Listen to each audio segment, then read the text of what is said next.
Welcome to Mixed Mattaphors. So, I'm here playing Doom, not the original Doom, although I did get that as well as part of like a Doom collection I got on PlayStation 4.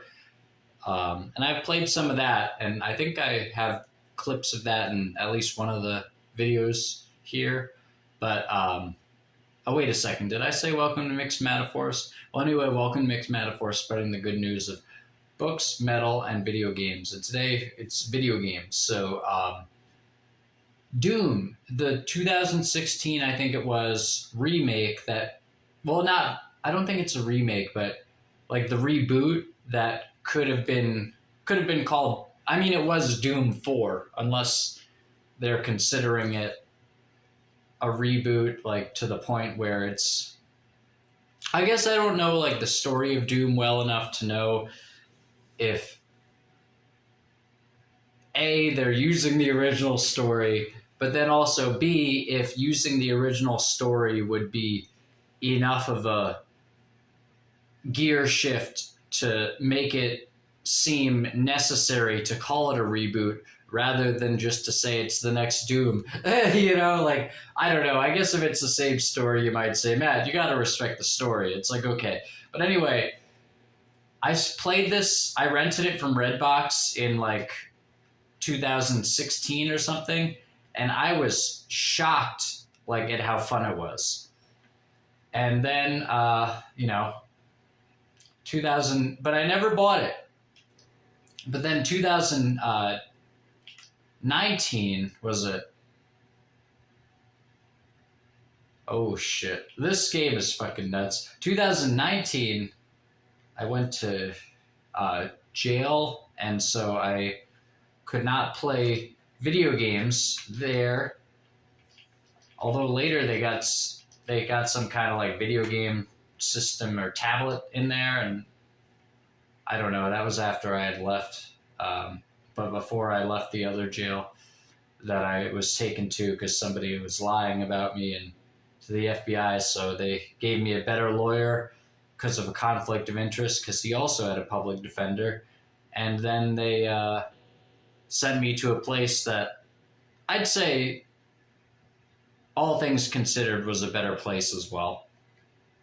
Although I wouldn't have wanted to have it happen. Oh, I think I'm getting farther in this level than I had been. This level has been a real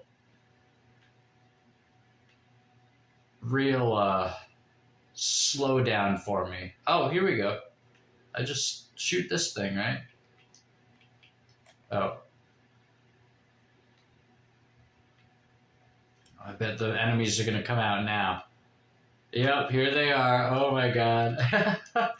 Oh no. Yeah, so I wasn't able to play Doom in jail, but I always remembered how fun it was. It was a similar thing to how I remember Need for Speed Hot Pursuit 2 on PS2 specifically being. And during my probation, I was able to play Need for Speed Hot Pursuit 2 on PS2, but I wasn't able to play online accessing systems. So, because they weren't able to be monitored, or I didn't know how to have that happen or something. So anyway, although my friend had gotten some kind of paperwork in to have Xbox 360 on one of his times out of jail. And so he said, well, just look up my case. And, and I asked my lawyer if he could do that, the newer one. I was like, could you do that? Because I'd love to be able to play more modern video games than just like PS2 and before. And I guess it just didn't end up happening. Well, it didn't end up happening, but so I played during probation Need for Speed Hot Pursuit 2, and now I'm playing after probation Doom. And oh man, it's so fun. But the thing is, I've been stuck on like this level, and it's just been, there was such a propulsive energy. It's similar to like people's criticisms I guess, of some of the levels in like the first Sonic game and maybe other Sonic levels, where it's like there was so much propulsion. I was thinking of propensity. I guess propensity too. There was so much propensity for it to be a good game earlier on, and then you get to this level and it just slows everything down. And a game that was sort of Sonic, more sort of obviously a game that was sort of built on the character going fast. This one though, it was built on like your character going fast and like rampaging through this world. And this level is just like a maze, and it's not even just like a maze, but like a maze where it's like I'm not sure how to beat it. And so it feels like I've just spent like 40 plus minutes on this level, or even more, over the times that I've tried it, and just been like, I don't know where to go. And so I'm just going around this like mechanical dungeon with like all this fire in this area, but just like this very unpleasant atmosphere, and just nobody else is around, no enemies are there fighting. It's just like, just nothing. It's just, I mean, this level has slowed me down to the point where like I was excited to be like turning on Doom. And now when I go to play the level, I'm just, or rather when I think about Doom, it's like, oh, I love Doom, but I'm on that level. I don't want to, it's like, you just don't feel like you want to play it. And hopefully I'll beat it maybe during this particular podcast, because I'd really like to continue playing Doom, but this isn't really the game I thought I would be playing, you know? It's interesting. It's like, one level could really put you at an impasse for the whole game. I don't even know like what I'm doing. Like, I don't know what's going on. It feels like I'm trapped in hell. It's like, which I guess is sort of the idea or of the aesthetic of Doom, but it feels like trapped in hell, like not in sort of action-packed kind of like fun way, but trapped in hell in like just like a really like, it's like No Exit by Jean-Paul Sartre, or however you pronounce it. It's like just this really like mildly aggravating experience that just never ends, which makes it worse and worse as it goes on. A decent enough metaphor for jail, although jail had blinding fear attached to it as well. But oh man, and am I able to even like jump across this? I tried to jump across this platform and oh, did I go the wrong way? Maybe I did. No, I didn't go the wrong way. I'm just going backwards here. Oh man, I hope I don't miss this jump. Okay, good. Tony Robbins would have said that makes you more likely to miss it, saying that. Oh. Good enough.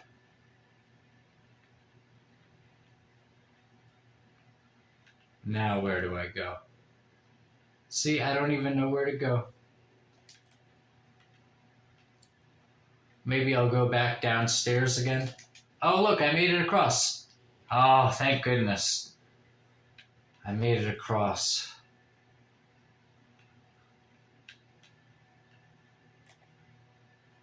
Oh. I think I'm actually progressing in this level, you guys. I think I'm actually progressing.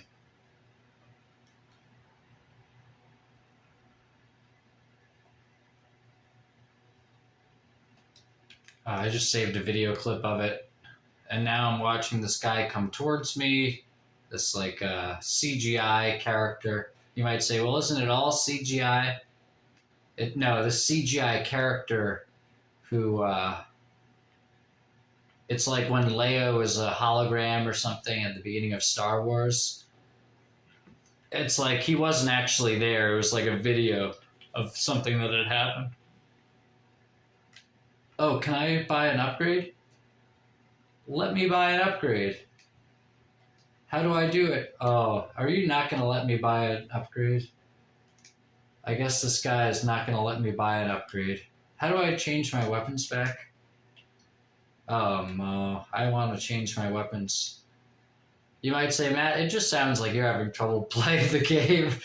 Maybe so. Oh, wow, this is a volcanic area. Maybe so, but maybe Sue?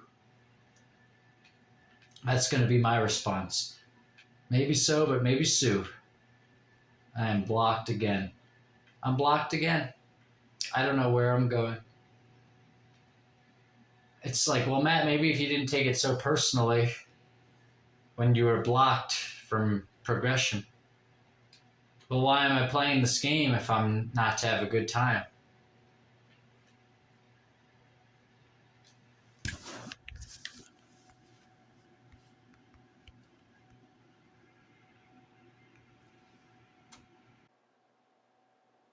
So, I did end up beating that Doom level. Not only did I end up beating that level, but I went online to, well, I don't know if I actually ended up looking for help online, but I sort of like I think I was in the neighborhood of looking for help. Like I think I said like the foundry level is hard or something, but I don't know if I actually read anything if I don't know if I actually read anything or saw anything or even necessarily got to the place to see anything that I hadn't, like, I guess already done or somehow done for myself, or maybe I just sort of read it and registered it like as something sort of bland. Like, I think someone said like they had gone through the level and then beat it and it didn't take them that long, but I don't know if they were that much more specific than what I just said. So the point here being that,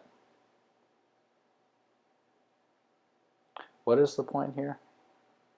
Oh, the point here being that I think I essentially figured out the puzzles or figured out what to do, or just whether I figured it out or not, ended up doing the things to do to get to the end of the level on my own. But I searched around about the level, and I think even after beating the level, maybe that's when I said like I searched like the Foundry, the worst level in Doom, or Doom 2016, and like someone had made a video saying it was like the best level, and he was like, he's like, there are many levels in Doom, and I like this one, blah blah blah. But you know what?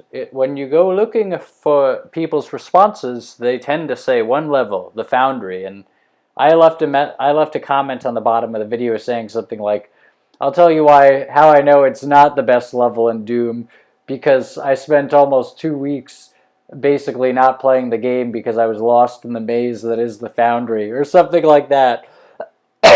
And whether the positive or negative of the tenses or of the usage of the words, whatever it was.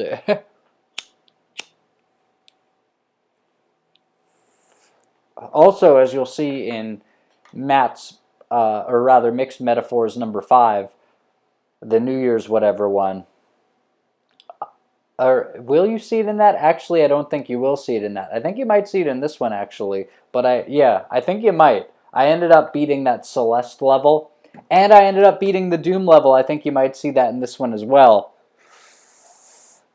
And it's sort of like, if you go and watch the videos, or just sort of like look at the look at the sense that they're there at all in the YouTube videos, then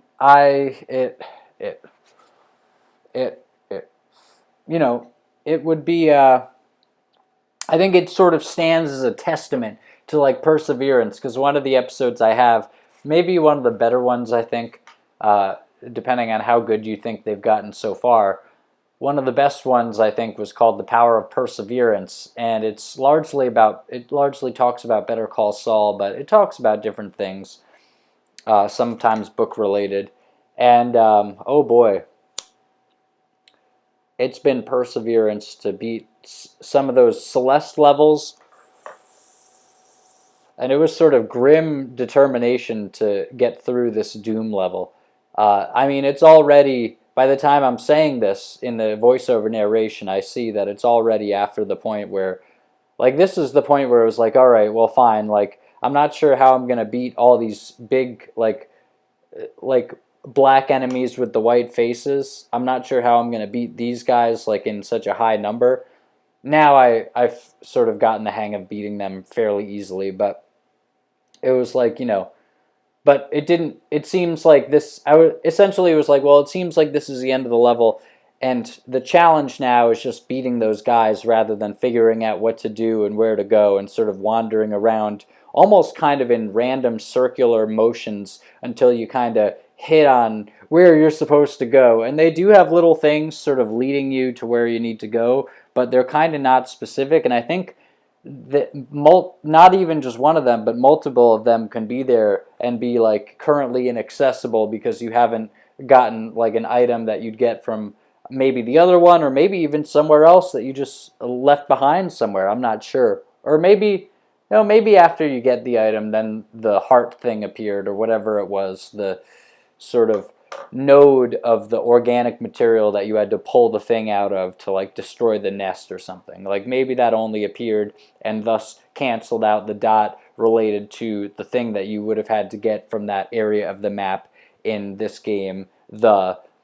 Maybe that dot got canceled out only after you took the thing, because only after that happened, the organic sort of heart of whatever the beast nest was, or the demon nest, was exposed only after you got the thing.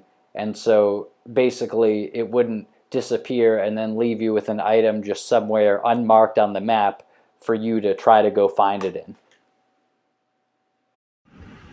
So I was listening to A Course in Miracles last night. Welcome to Mixed Mattaphors, spreading the good news of books, metal, and video games. So I was listening to A Course in Miracles, and of all the spiritual books like I've ever like held in my hands and read, I haven't read all of Course in Miracles, not nearly, but of all the spiritual books I've come into contact with physically, and otherwise, really, it seems to me that A Course in Miracles may be the most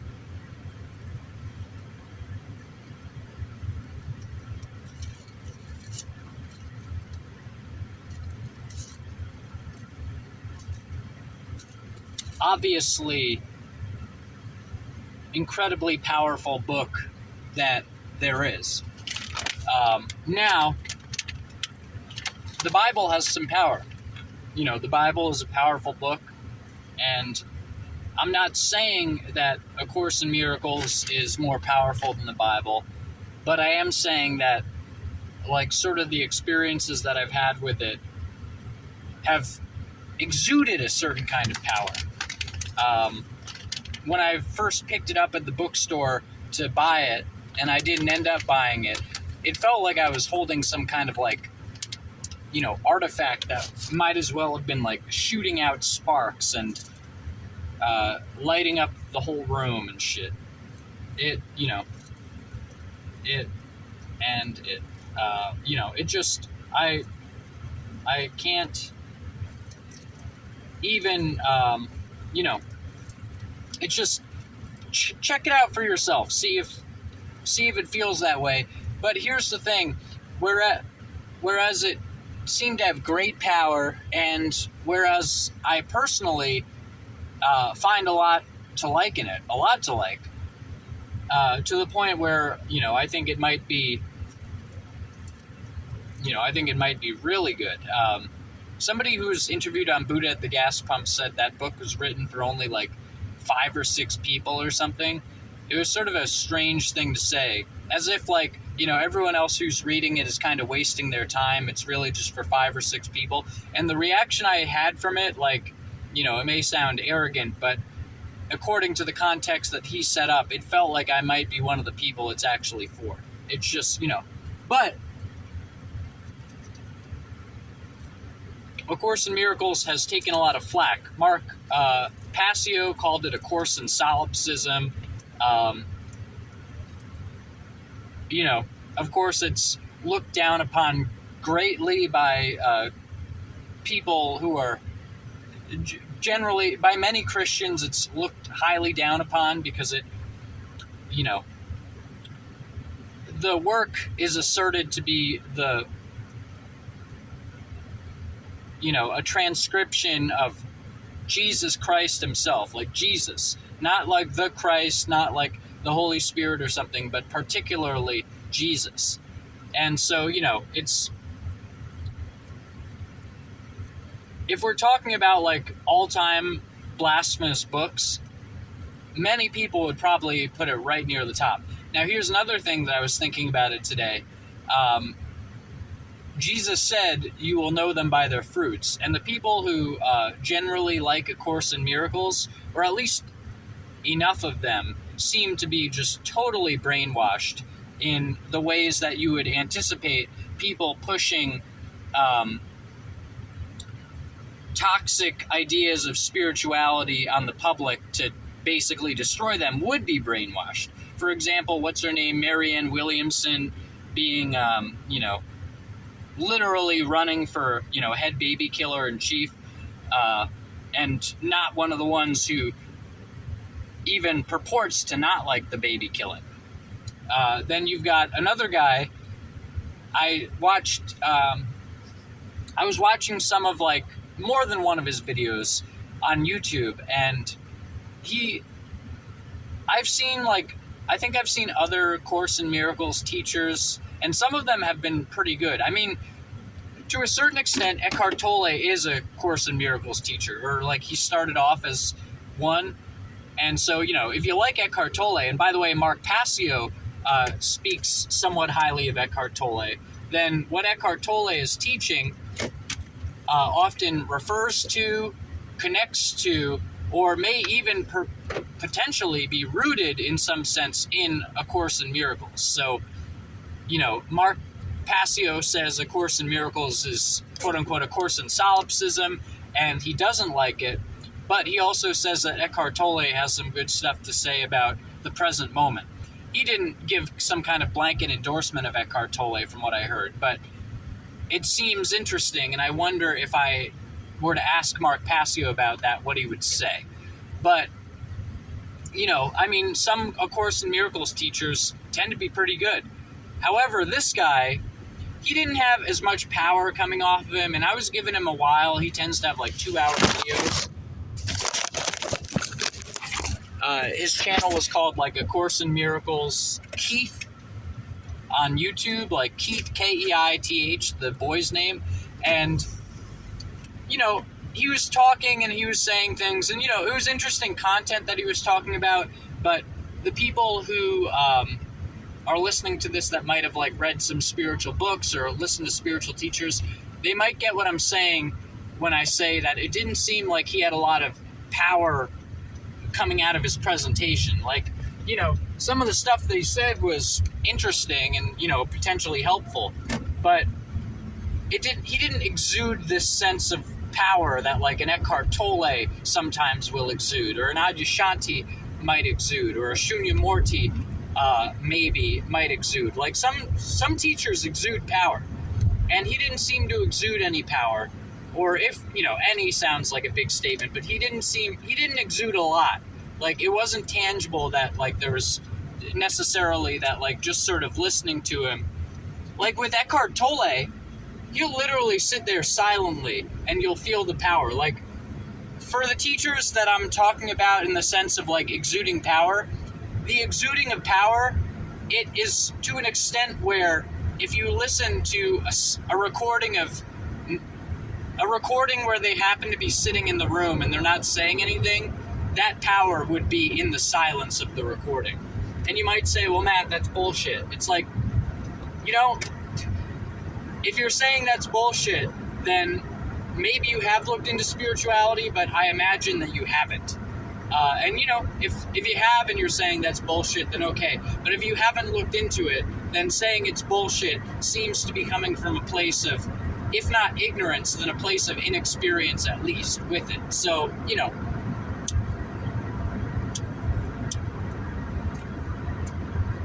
Anyway, this guy did not exude power, or he didn't seem to. However,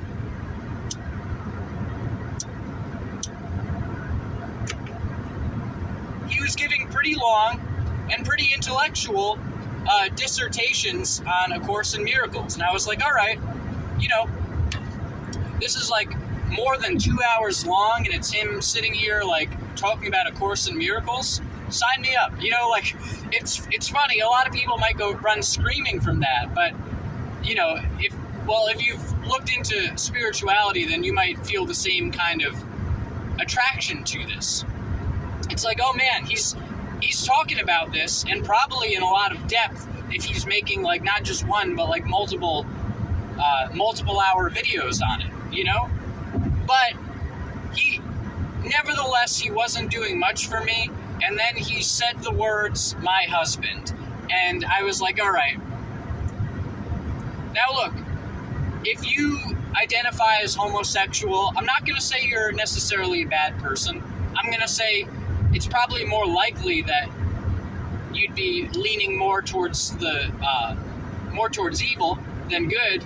I'm not saying that as hate speech, and I'm not saying all people who identify as gay are bad, but I am saying that identifying as gay, in my understanding, is, in any given sense, identifying with illusion. And so it's funny because this guy's sitting here talking about A Course in Miracles, and A Course in Miracles is all about fixing your perception, and you believe wrong things, and like A Course in Miracles starts with this sort of summary, like nothing real can be threatened, nothing unreal exists. And then to sum up that little summary, it says, herein lies the peace of God, or therein lies the peace of God, or maybe something, or whatever. And I would just say,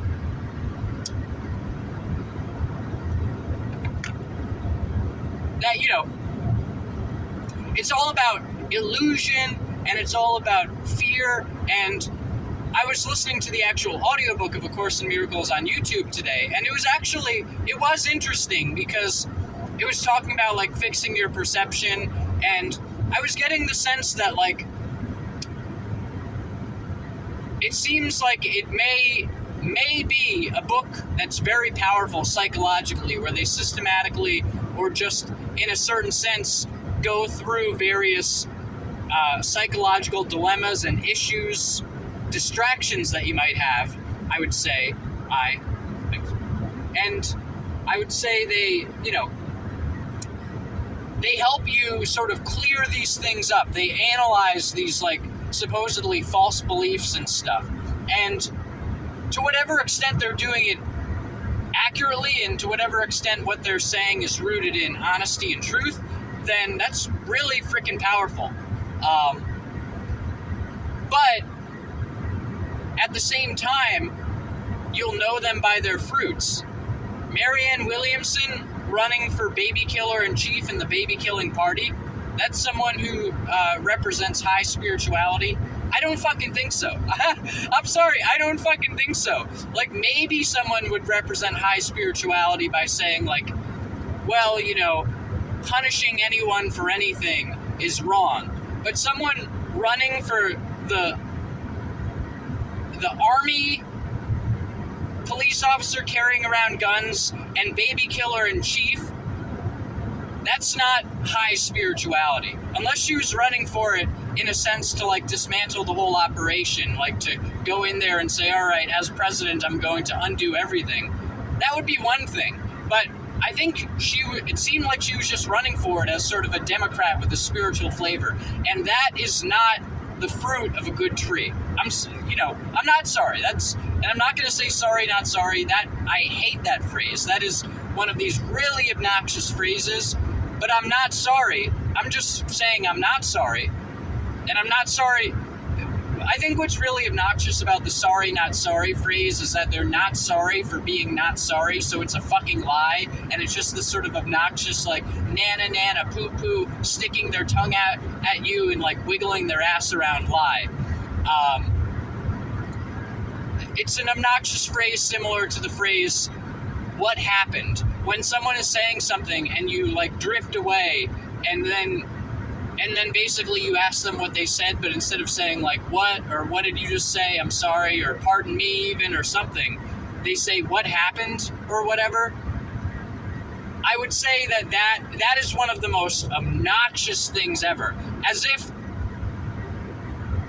it's basically like the sibling to cool story, bro. When generally somebody not telling a story says something, and then instead of somebody responding to what they said, they say, like, the content of what they were saying, instead they just say, cool story, bro. Similar to the crying and laughing smiley face emoji. That's similar to that. And then what happened is similar to cool story, bro, or cool story without the bro on it.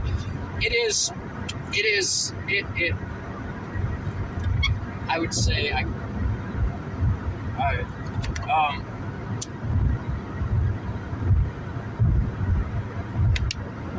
because it's essentially saying, again, usually someone's not, like, telling a story. Maybe more often in this case someone is telling a story, but generally it's just an all-purpose response when somebody drifted away, usually looking at their phone, by the way. I wouldn't be surprised if it's more than 90% of the time that somebody says, what happened, that they're looking up from their phone to say that. So usually looking up from their phone, instead of somebody saying, like, what, or, oh, I wasn't paying attention, what did you say, or what was that, or pardon me, or whatever else. Or usually they're looking up from their phone and they say, what happened? What happened? And not like what happened, like what just happened here. It's as if you were telling them a long, boring story, and they're kind of insulting the boringness of what you were saying to them, the boringness of this story, and they say, what happened? It's one of the most obnoxious responses. I mean, if somebody says that to me and I'm in a position to walk out of the room from now on, I actually, like, I kind of feel like it would be a good thing. It would be to,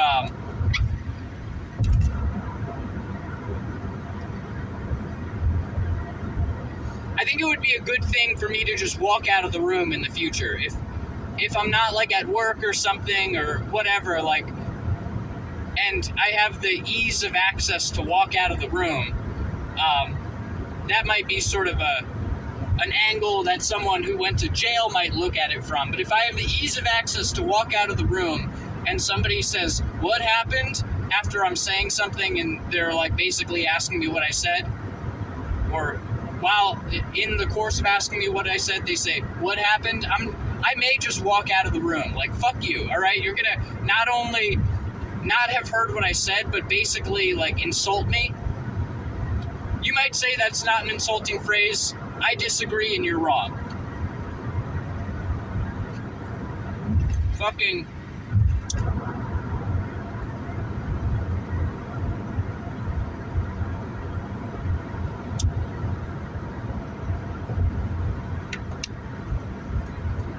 Anyway, I was listening to the Course in Miracles audiobook, and it is A Course in Miracles, by the way. You could say the Course in Miracles audiobook, but the book is A Course in Miracles. It's not the Course in Miracles, unless that's some kind of Mandela effect or something. Currently, anyway, it is A Course in Miracles. But anyway, A Course in Miracles, the audiobook, it said something, it keeps returning to the idea of, like, separation being some kind of error of perception. And that may be the case. To whatever extent that's the case, fine. But I'm saying that it seems like a possibility that indeed Mark Passio is kind of onto it with A Course in Miracles. And perhaps the stuff that Eckhart Tolle pulls from it is legitimate, and perhaps Eckhart Tolle is just talking about the good stuff from it, and there's just enough poison in that rat poison there in the food of A Course in Miracles to screw you over if you're taking the parts that aren't good. But in any case, mean, I don't know. Maybe if A Course in Miracles is compromised, then Eckhart Tolle is compromised as well. Fundamentally, perhaps. But it talks about like separation being an error of perception, and it seems to be very much of this school of, you know, non-judgment to the point of like anything anyone does around you, the only sin is you're perceiving it or you're labeling it as not good. Like essentially the only sin is you calling somebody else a sinner, like, or you perceiving something else as sin. Like that is the sin, the mistake, the error, the shooting at the wrong target, or the missing the mark. That is the sin. It is the sin that you would say that something is wrong. And, you know, maybe Marianne Williamson just isn't a very good Course in Miracles teacher, famous though she is, because it seems like if somebody were truly going along with that, then they wouldn't be within 100 miles of running for a government office, because government is all about punishment. Government is all about physical force. Government is all about violence. Government is all about theft. Government is all about hurting people. They say it's all about protecting people. The mechanism of protection is destruction. Government, it is about hurting people. And so for Marianne Williamson, supposedly a Course in Miracles teacher, no matter what she thinks the government should do, if she thinks the government should be doing anything in the manner that it is doing things, I mean in the violent manner, then she is not following the Course in Miracles of tenets.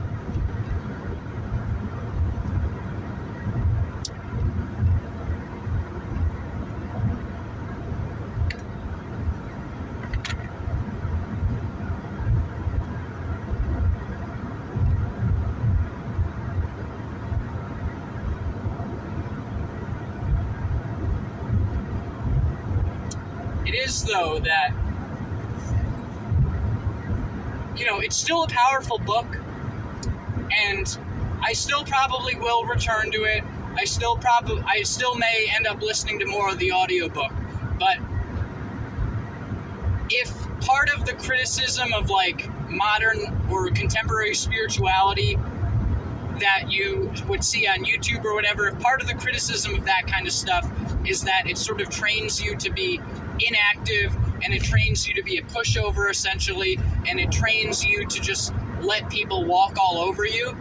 Basically, the whole Alan Watt singular, the whole Alan Watt conception of anything goes, and what actually goes is what they're implementing in the agenda.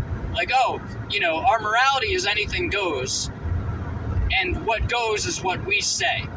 And then, of course, it's not really anything goes, because there are all these laws and all these social things that are pushing back against plenty of stuff.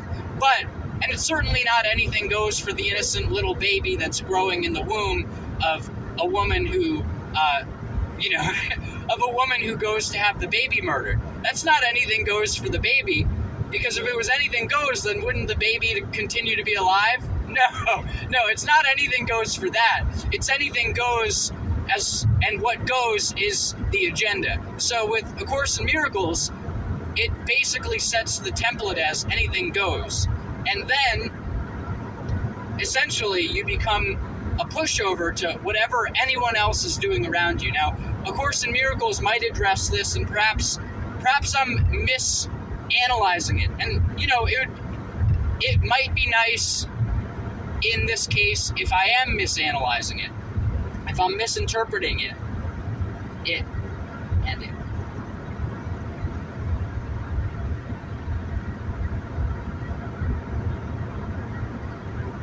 It would be really nice. It would be really, really nice if I was misinterpreting it here. Were I doing that, that would be good. It would be. But I don't know if that's the case. It seems to me that essentially the idea of A Course in Miracles, and perhaps, here's the thing, it goes along with the Jesus story. Ultimately, it really does go along with the Jesus story, because what did Jesus do? Jesus peacefully taught things, and he was, he was not shy about telling people when they were in error. He was not shy about calling people evil even. He literally, multiple times, or at least once in the Bible, he straight up called the people he was talking to evil. He says something like, you who are evil would give a nice gift. You who are evil would give a gift to your son. You would not give him, if he asked for an egg, you would not give him a rock. Or if he asked for something, you would not give him a rattlesnake. He literally calls people evil that he's talking to. Essentially, in a manner of speaking, he refers to a woman who's not a Jew as a dog. Jesus is fucking no compromises, or at least, he's very strong with his speech in the Bible. But with his actions, he is pacifist. He is pacifist. A pacifist. Pacifist he is. He literally allows himself to be murdered. He doesn't advocate for himself, as far as it says in the Bible. He allows himself to be murdered by a group of fucking animals. And I mean human animals, like many of the people you see today. He allows himself to be murdered by a group of animals.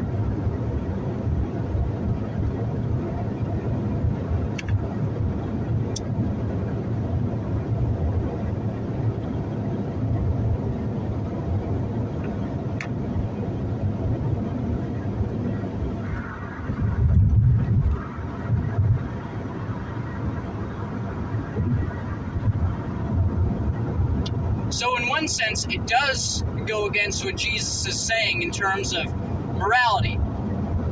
In terms of saying, basically saying, thou shalt not judge would probably be one of the tenets, or a certain way of formulating what A Course in Miracles is all about. Thou shalt not judge, something like that. And not only does it sort of say thou shalt not judge, but it doesn't say that. What it says, and it specifies this, it says you can't judge. It says, essentially, you are unable to judge. Not even you're unable to judge accurately or fairly or whatever. It says you can't judge. Similar to saying you can't walk if you're crippled or something.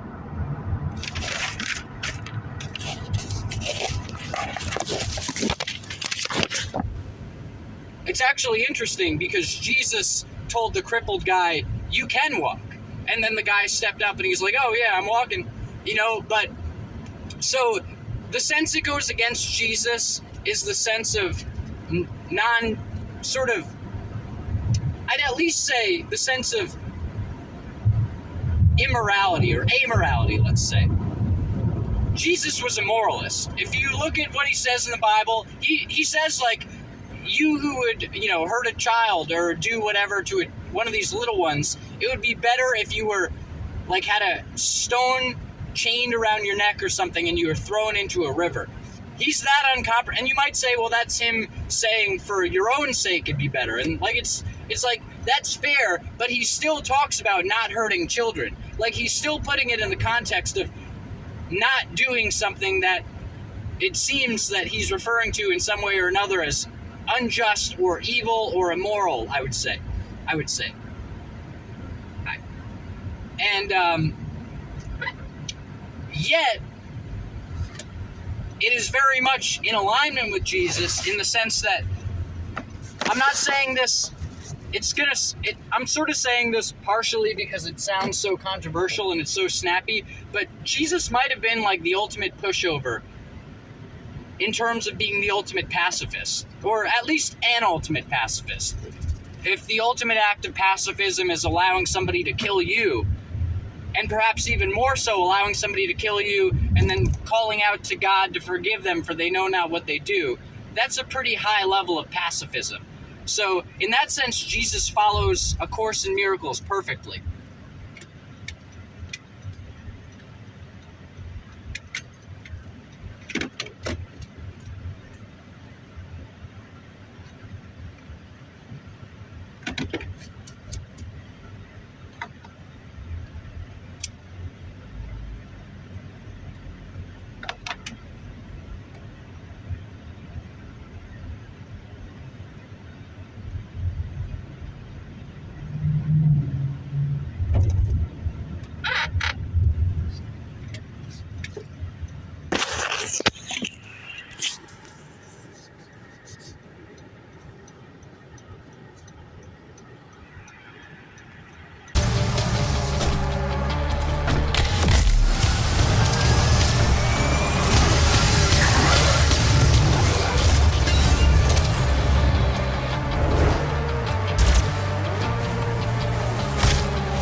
Demonic breach detected. Demonic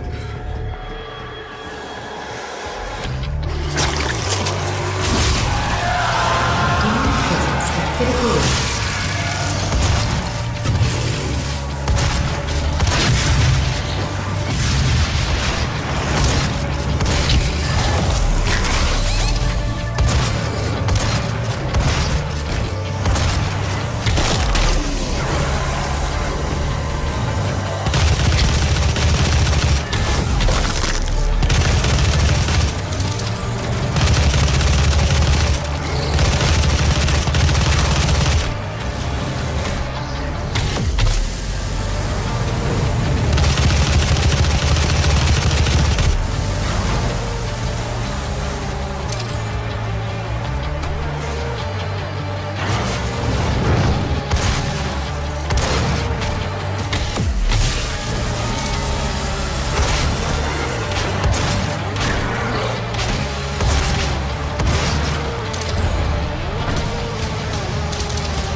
Temporarily disabling the tower. You need to remove each lens individually.